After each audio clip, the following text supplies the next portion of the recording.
Welcome to the Badass Breastfeeding Podcast. This is Diane, your lactation consultant. And this is Abby, the Badass Breastfeeder. And today's episode is brought to you by Limerick Breast Pumps. Limerick Pumps have patented Comfort Touch technology that mimics the way your baby nurses. And you can get the best fit with the one-size-fits-all breast cup. And we will hear more from our sponsor later, but you can head to badassbreastfeedingpodcast.com and check out our sponsor page. These sponsors make this podcast possible. So if you need anything, head over to badassbreastfeedingpodcast.com and check out our sponsor page. See if you can give them any of your business. Scroll down, enter your email address, and we'll send episodes straight to your inbox every week. And we are on Patreon. So please visit the link in the show notes, or you can find it at Badass Breastfeeding Podcast at gmail.com as well on our wall of fame, which is one of the benefits of the tiers, that you get your name put on the wall of fame. And there's a whole bunch of benefits, and there's a whole bunch of like tier options, and you should check those out and join us because it's a ball of fun. And our ongoing giveaway for people who leave reviews around the internet is still going on and is always going on. So you can send an email to badassbreastfeedingpodcast@gmail.com with a screenshot of your review and your address, and we'll send you a goodie bag. And now Diane has our review of the week. I do have our review of the week, and it's a little long, but that's okay. I've been hearing this podcast since the beginning of my breastfeeding journey. I had such a difficult time because my milk didn't come in for 16 days. I breastfed, pumped every 2 hours. Then I had an oversupply and my baby was eating too much. I fed on demand and that caused my supply to increase even more. I reached out to Abby and she was amazing in helping me. I am super grateful for this podcast and I will have to recommend it to all the moms. I consider myself pretty knowledgeable and I do tons of research, but I didn't actually think I needed to do research on breastfeeding. I'm prenatal mental health therapist, so I know what breastfeeding can do to you on the brain side, but I hadn't thought about the physical side of it. It's extremely sad on the lack of knowledge we are given during our prenatal classes and appointments. Because of this podcast, I know now what to do for baby number 2 in the far future. And it sounds like you went through a lot of stuff. So congratulations to you. My goodness. Do you remember her? Helping her? Yeah, I know you get a lot I of do. stuff comes through, but I know a lot of stuff comes through. But I mean, I remember, people's situations and stuff. Yeah. Yeah. No, and it sounds like you did go through a lot. 16 days. Holy cow. That is so long. That must have been super stressful. And then dealing with oversupply but you're absolutely right. Like nobody really thinks about how this is going to affect you and what goes on. And at least she knew about like the brain side of it because she's a mental health therapist, but yeah, there is, it both also doesn't matter what emotional. you know when it's your own baby. That's true. Like That's it just is so it's so amazing how having a baby is just like the ultimate like equalizer. Like we're all just in the exact same boat when we have a baby. Not, obviously not in all ways, but just mentally, it doesn't matter like how much of an expert you are when it's your own baby. It's just so different.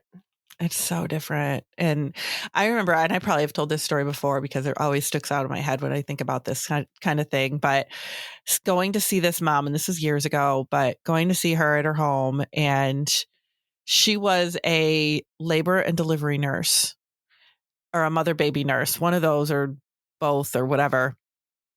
And she asked me, was she doing the diaper right?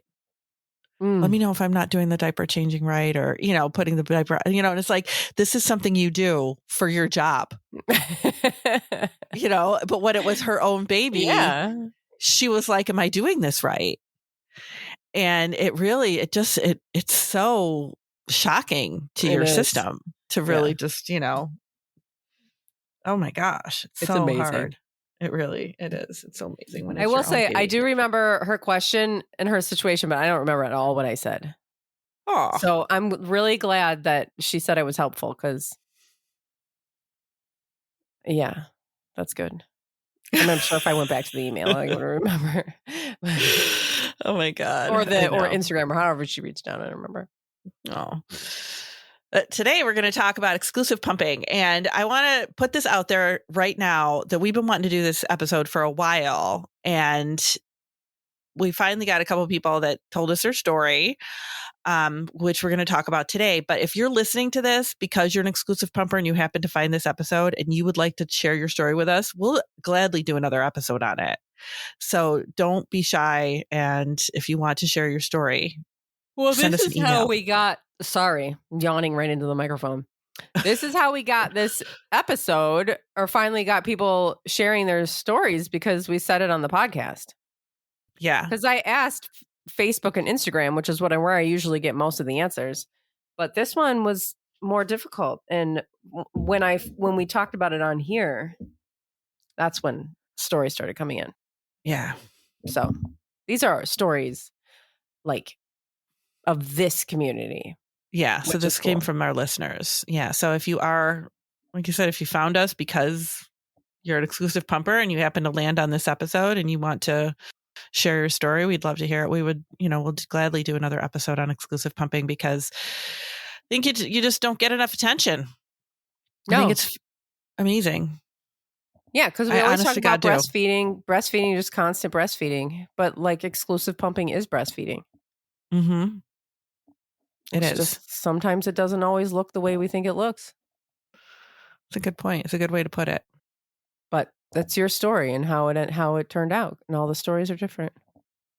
And I think exclusive pumpers, like, just the knowledge that you must have, to know, okay, I want my baby to have this milk, but it's not working out for us, the actual breastfeeding piece of it. So I'm just going to pump the milk so my baby has the milk. I don't think I would have known. I know I wouldn't have known that. If my baby didn't latch, I would not have known. I didn't have any idea about the benefits and all of that stuff when I was first breastfeeding. So no. I would not have known. Not my first. I mean, I knew a little bit more with my twins, but I didn't with my first. And there's no way I would have thought like, oh, I could just pump the milk and give it to them, and they're still going to be able to get great benefits from the milk. Like, I didn't know that.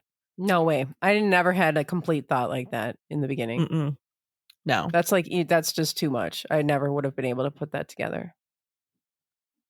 So I think it's amazing that, exclusive pumpers, what they give up and what they do for their babies and the way they go about making the decision and, all of that stuff. I think it's amazing. And everybody's got a different story, like everybody's got a different journey with it. And we had on the podcast, it was like a few years ago now, but we had Elizabeth from 1 Ounce at a Time, who has the whatever you call it? Hyperlactation, I think is what it's called. She's got too much milk. That's like all? more milk than anybody. She's like I think that's all it's called. Yeah. Oversupply, like just 2.0, like, and she donates. She's an exclusive pumper, and she donates milk to families. And anyway, yeah. So we had her story on, and you might know her, and you can, if you're an exclusive pumper, you might be interested in her if you don't know 1 Ounce at a Time, because she posts a lot about that and her experiences. But we got some stories, so we should read them. Yeah, we should. Which one are you starting with? I will start with Erica. Okay. Let's see. I heard your call for exclusive pumping story, so here's mine. My first son was born 8 years ago, and I knew I wanted to breastfeed him. I have Crohn's disease, and I had a C-section birth due to the severity of my Crohn's disease. When he was born, we initially had a lot of difficulty nursing. I have truly inverted nipples, and my baby just could not pull them out and was not able to remove any colostrum. He created a lot of damage on my nipples, so the nurses in the hospital brought me a breast pump, and I began pumping. When we were discharged, we were given an SNS system, which we used for a couple of weeks with a breast shield, with no success transitioning to nursing. Under the guidance of a lactation consultant from the hospital, I was told to give exclusive pumping a try. I exclusively pumped for a year and gathered most of my information from Google. I wish I had this podcast back then. By about 6 months, I was not pumping enough milk for my baby, so I began supplementing with formula. Even though at the end I was only getting drops when I pumped, I continued to give my baby breast milk, even if it only amounted to an ounce a day. It was so much work, and I was so heartbroken. My breastfeeding journey was so difficult. I have just given birth to my second child, and I was mentally preparing myself to exclusively pump again, but also had hopes I would be able to nurse. With the help of an amazing in-home lactation consultant, after 8 weeks of working on my son's latch, she is now able to exclusively nurse. We started out this journey very similarly to my older sons. Instead of an SNS system, we used a syringe in a breast shield and continued to practice nursing. I still cannot believe how far we have come, and I'm able to exclusively nurse. Now that I have done both exclusively pump and exclusively nurse, I realize how much work and dedication exclusive pumping requires. Exclusive pumpers truly are badasses and absolutely do not get the credit they deserve as badass breastfeeders, in my experience.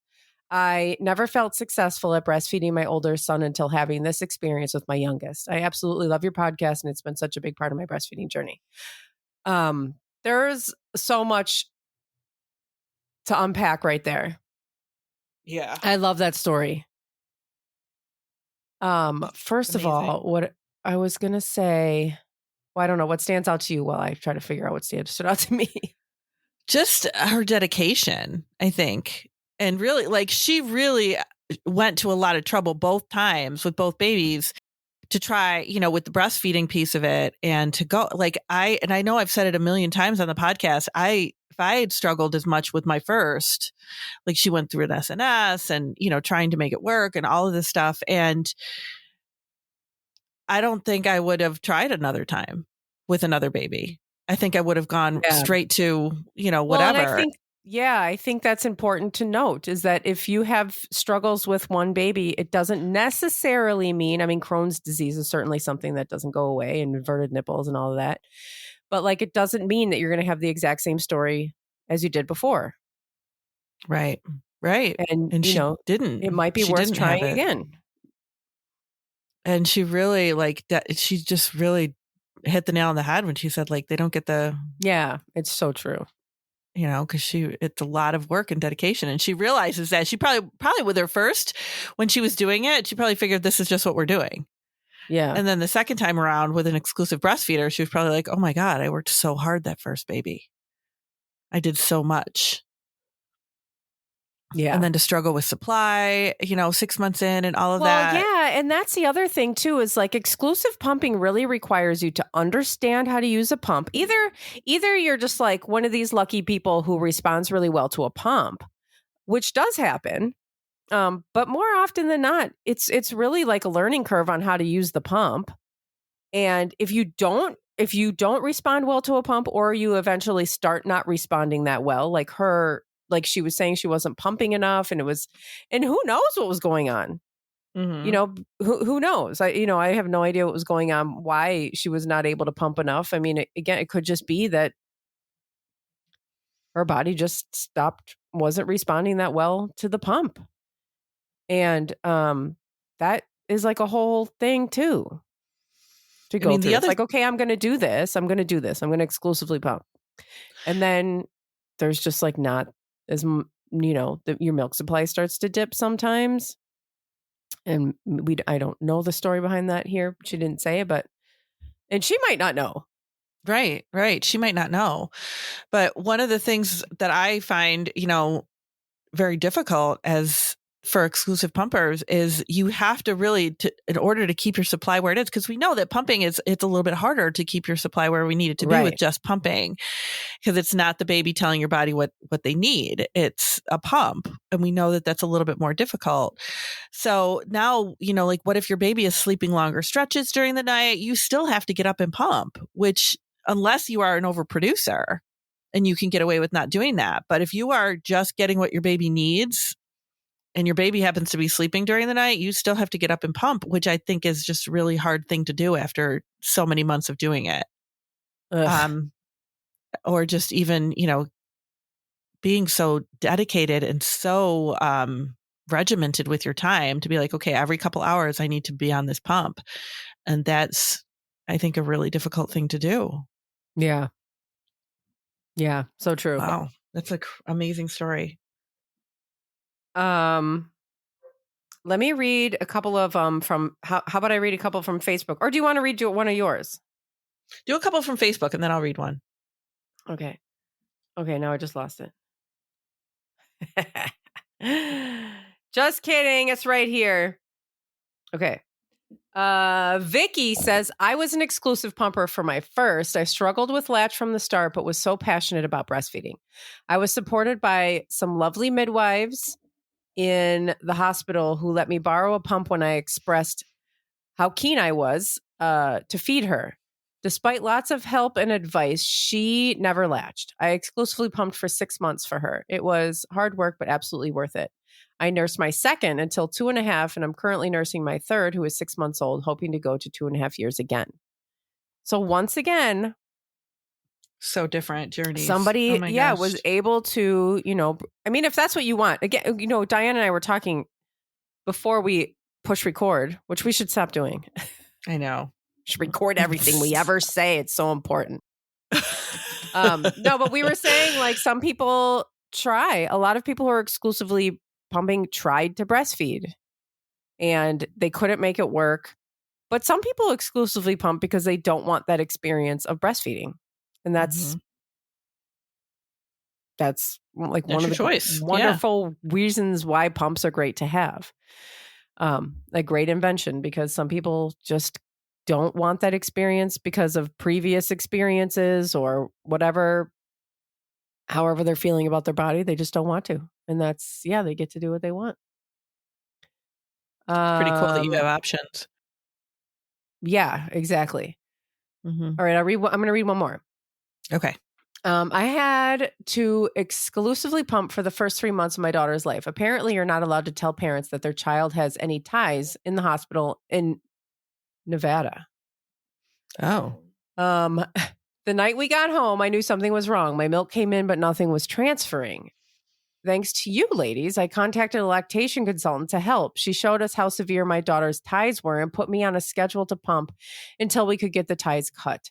It took a whole 3 months to get a good latch. So I pumped every 3 hours around the clock. I hated it. I just wanted to feed my baby without all these extra steps. And I refused to go to formula just because it was hard. But after 3 months, I, of course, had an oversupply. Now that I can feed my baby without a pump, I still pump about 4 times a day, and I donate my extra milk because I remember feeling hopeless in my situation. And if I can help other parents at all, then I want to do that. Oh, that's amazing. My God, people are just fucking amazing. Especially since she says she hated it so much. I know. She's like, I hate it, but here, I'm going to do it, and I'm going to donate my milk because, like, people are just amazing. People are amazing. Oh, my gosh. All right.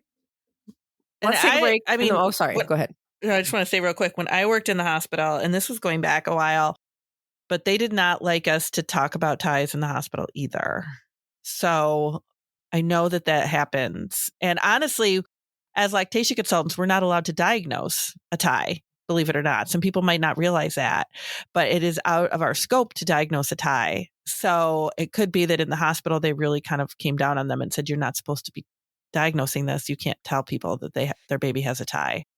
So it seems like it's not helpful, especially when the tie is significant enough to keep the baby from nursing or from latching. But it's a mess. It's just not. Yeah. ideal. I mean, I wonder how much formula companies have to do with that anyway. Like, don't talk about ties, because like if you start healing all of these breastfeeding difficulties, then people are not going to be relying on formula. I know. And then you have just such these ties between formula companies and hospitals are just unbelievable. Yeah.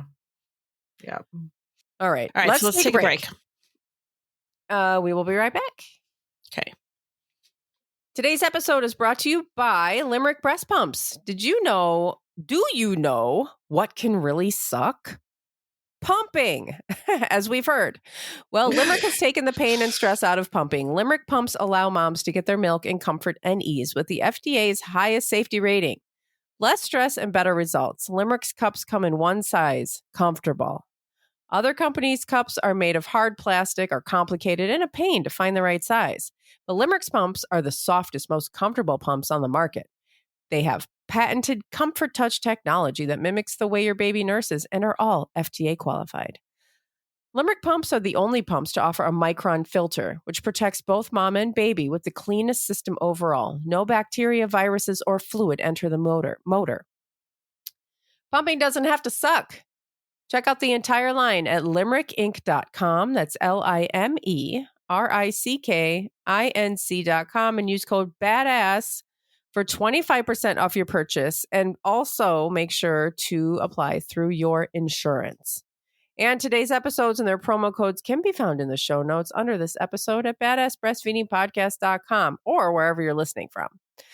Also at badassbreastfeedingpodcast.com, you'll find all of our other episodes and information about scheduling your very own one-on-one online lactation consultation with Dianne. Okay, no, and I remember getting an email, and I can't remember what we were talking about. We were talking about pumping and how people didn't like pumping, and we were reading things about how much people hated pumping. And somebody sent an email saying, like, I just want to share another perspective. Like, pumping was, so empowering for me and all of that. So we understand that not everybody hates pumping. And certainly it should be empowering. I hope that everyone feels that way. I want everyone to feel like they're doing something amazing, because they are. You really are. Okay, I've got one. All right. Okay. So this is Jolene's story. As a first-time mom, I didn't set out to be an exclusive pumper, but nothing ever goes as planned. The first week after birthing my beauty, March 6, 2023, I was struggling to get her to latch. I was someone who really educated myself about breastfeeding during my pregnancy, thinking I was setting myself up for success by watching videos, attending La Leche League meetings, and reading books. Boy, can none of that prepare you for a newborn with a tongue and lip tie that made it nearly impossible for her to latch. Getting that corrected in numerous attempts after to latch, my mental health couldn't handle it anymore, and I finally ended up giving up the idea of nursing, but still knew the value in breast milk. Here is the start of my exclusive pumping journey. I have learned so much in these last 15 weeks about pumping via ways lots of trial and error and fellow moms. At first, I wasn't pumping nearly enough milk for my little one and was fortunate to supplement with donor milk and minimal formula. Now I seem to have figured out the right flange size and settings on my pump. I've also splurged on a couple of good pumping bras. Pumping isn't always easy at all. Giving up snuggle time to pump has gotten to be the hardest part, along with pumping sessions in the middle of the night. But having a supportive husband and just being in the right mindset is key. I am probably in the minority, but I find it oddly satisfying to watch the bottles fill up with the milk being pumped from me, and it encourages me to keep going. My biggest thing about this pumping life is that I don't let pumping stop me from doing my normal things, and I am also lucky to have an employer who is pro-pumping. I have pumped in a good number of parking lots in the back of my van, on the passenger side during date nights with my husband, spare rooms of friends' houses while at cookouts, and this weekend on a boat. I attributed a lot of my state of mind to a couple of friends who helped with pumping problems I faced early on. For me, pumping is just a part of being a mom and something that I need to do for my babe during this season of our lives. It's only temporary, and I am thankful I am able to do this for her. So this is an amazing example of just what we were talking about. Yeah. Mm-hmm. I love that came up. I know. And she's really like how she said, like, even seeing the bottles fill up with milk is very satisfying to her, knowing that she's doing this for her baby, and she's just accepted it as being part of their lives and doesn't let her stop her from doing the things that she wants to do, which I think is fantastic. Like, it's really an amazing story about taking what was not what she wanted to do and really making it a very positive thing. Yeah, because you don't know what's going to happen, and nobody knows what's going to happen. And so just making things work, kind of rolling with the punches, like, yeah, making it work. I remember I posted this, that saying, she believed she could, so she did. Yeah. So I posted that one time. It was a long time ago. And somebody was like, I don't like this quote because sometimes people like believe they can and want and they can't. And I was like, I don't think that's what that quote means. I think it means like, well, no, of course. Like, it's like she believed she could fly, so she did. Like, of course, that's not possible. But you you want something, you believe strongly in something, and you are making it happen however it is going to happen for you. Mm-hmm. And that's just what these people are doing. That's what we're all doing. Right. No, I agree. And, she's like, I wanted to give breast milk to my baby, and I'm giving breast milk to my baby. Right. It Yeah. might not be the way she originally envisioned it, but Right. the end is the same. She's But giving yeah. breast milk to her baby. Right. It's a lot of work. And like she said, giving up the snuggles and stuff like that is really Yeah, hard. And that's when, like we just did an episode on weaning from the pump. And I had mentioned in that episode, like now you've got time to do things that you didn't have before when you wean from the pump, because that can be hard to wean from pumping when you're used to pumping. But Yeah. things like getting that time back to have those snuggles and, do Mhm. things that you didn't have. But it is just, it's an amazing story. And I love she said she was pumping on a boat. Good for her. Yeah. She was like, yeah, let's go on the boat for the day. I'm just going to bring my pump along with me. Good for Yeah. you. I Instead of being posted a like, picture of a woman. It was a few weeks ago now, or maybe a month ago. And she's at a concert. She's got like those wearable pumps in, and she's like jamming out to some band. I don't know. I didn't know the band, which good for makes me her. super lame. But it was really, it was really cool. Makes you super lame. I can't remember. I don't know. I'm out of it. That's so funny. All right, what else we got? Do we have more Facebooks, or We do? I think we wanna have do the another last Facebook story? one. Of course, I scrolled away from it. Here, so I read that one. I don't think I read this one. So, 14 months down, been pumping for 13 of those months. Baby was born at 36 weeks, 5.4 pounds. First baby. No idea what I'm doing. Small lip tie. Very frustrating, no support. Was very determined to make it work. Been using a silicone pump and feeding that bub every 3 hours. It's me and the pump. It's a sacrifice, but I love seeing my milk change throughout the day. Ooh, cool. Oh, that's a good point. That's Yeah, cool. I know if my baby's coming down with something, if my milk gets a certain color change. It's not always easy and frankly quite frustrating at times. Been told I'm not really breastfeeding, and Ugh. no way my milk is good enough. I must be adding something to it. What? But I have an amazing bond with my son, and he loves holding his bottle of milk that's freshly pumped in the morning. Ah, oh, that freshly pumped warm bottle in the morning. It's like a I know. warm cup of coffee. My The adult gosh. equivalent, I know, exactly. Ew, I don't like people when say that that's not you're not really breastfeeding. I don't Just see shut how. up. Yeah, Just shut up. your baby is getting your breast milk. How is that not? Yeah. Uh, I mean, come because on. people just have so fucking arbitrary rules and they're so dumb. And then my milk's not good enough. I must be adding something to it. What? Like, what are Doesn't you make any adding to it? sense. Yeah, I don't get that. Like matcha powder? I know. What are you doing? Like, what are you adding? I know. I don't get that. What are people thinking? What else did she say? She said something like, oh, how the milk changes throughout the day. That's cool. Yeah, If you are that's a cool paying thing to see. attention, you can see the milk is different, throughout the day and based on what's going on with the baby. That's really cool. That is cool. Really cool. All right. Yeah, do you have one? I have the other story. Do you want me to read it? Yeah, read it. Okay. So this is from Stephanie. Hello, ladies. My name is Stephanie. I've been listening to your podcast since I had my second babe in March. So this is another March baby. I wanted to leave a review on my Instagram account for your giveaway because your podcast has given me a lot of confidence and peace of mind. Also, from your podcast on how breast pumps work, you were talking about doing an exclusive pumping episode, and I've been exclusively pumping with my current son that I had in March. With my first son, I felt like breastfeeding was natural to me. I was feeding on demand and pumping after and created an oversupply, which became very stressful to me, but I was focused on giving my first baby the best for him. Fast forward to a few weeks into being home with our first, he became very colicky and was constantly screaming and cluster feeding like crazy. I wasn't sure how much he was getting. My son went through countless, sometimes harsh tests for a newborn. They ruled it to be a dairy and soy intolerance just based off of his symptoms. I gave up dairy in my diet to start, but while I waited for the 3 to 4 weeks for it to be out of my system, we supplemented with hypoallergenic formula.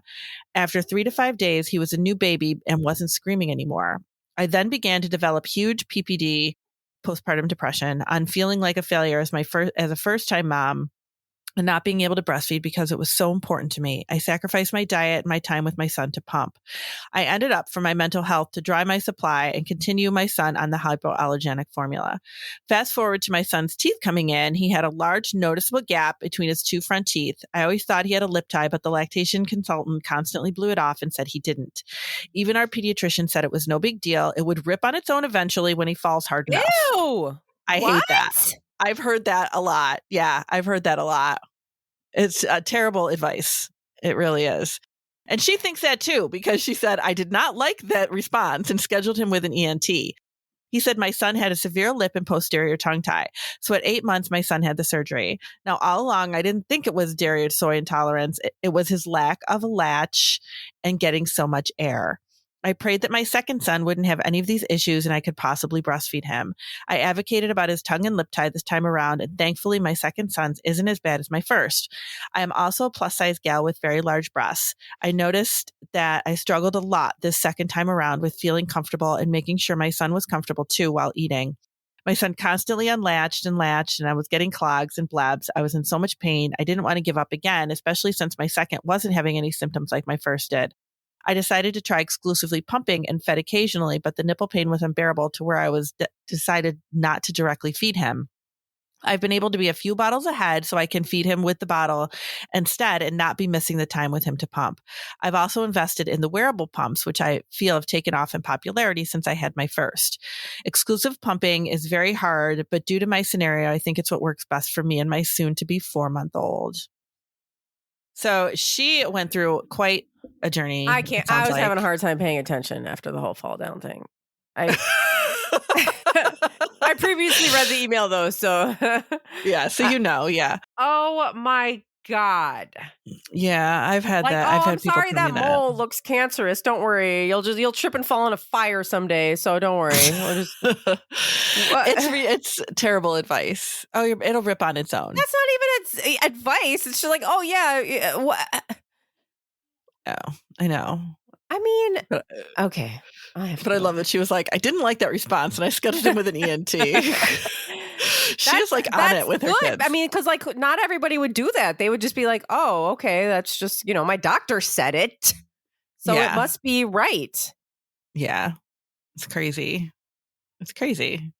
That's insane. Yeah. Okay, anyway. But I love that she's like making this work for her. She's said, I've been able to be a few bottles ahead so I can feed him with the bottle, not be missing time with him to pump. Got the wearable pumps. The wearable pumps, sometimes, I mean, I'm glad people have them for situations like this, but sometimes they don't drain as well. So definitely be cautious about those. But yeah, they've definitely taken off more in the last couple of years. So if you have an older child and you exclusively pumped and didn't have that option, they're definitely a big thing now. I mean, and they're great for what we were just talking about is like that woman went to a concert and, like you said they don't drain as well. And sometimes they don't. Yeah. It depends on the pump and so maybe it's how not they like fit your main breast. pump or, maybe you can just have that for when you're out, you're doing things like, absolutely. Like we have different options now and apply for it through your insurance. Try to get it for free. Yeah. Absolutely. Or at least discount it through your insurance. Yeah. But yeah, she went through a lot of stuff and I don't know. I would have been like, I'm done, man. I would have like thrown my hands up at this whole thing. But she was like, nope, now we're just going to pump. And she did great. She did great. It's amazing. Yeah. We have a couple more on Facebook. One that says, yes, it's super hard. Ugh. Yeah, I feel you. Yep. And then the last one, it includes a little bit of a question, which actually came up in a previous story too. And maybe we can just touch on that for anybody who is pumping or, going through this. I'm Yeah. exclusively pumping now, and I'm worried I'm not producing enough. Sometimes I only pump 2 ounces on each side. Oh my My gosh. son is now 2 months. Is this normal? That's good. Yeah. 2 ounces on each side. Yeah, that's great. And if the baby's just 2 months, I mean, it could be that your milk had been still kind of adjusting and you were making like really more than you needed. Yeah, but no, 2 ounces per breast is good. So yeah, do not worry about that at all. Because baby, I mean, he shouldn't be taking more than that anyway. Right. Yeah, that's 4 ounces, right? We wouldn't take Yeah. more of that in a feeding. No. Should it So be? no, he shouldn't be. So that's great. That's perfect. You're perfect. Look at that. Yeah. Who But no, knew? that's You I didn't know. know. You didn't think You didn't so, but you're realize. actually perfect. Yeah. No, that's great. So yeah, so those are our stories. Yeah. That was fun. I like And hearing those stories. I hope everybody I know I enjoyed did that. too. I know I really liked it too. So, but like we said, if you have one about exclusive pumping, you can absolutely send it our way, and maybe we'll do this again if we get a couple more. Yeah. That was fun. Thanks for listening. Thank you. Bye. Bye.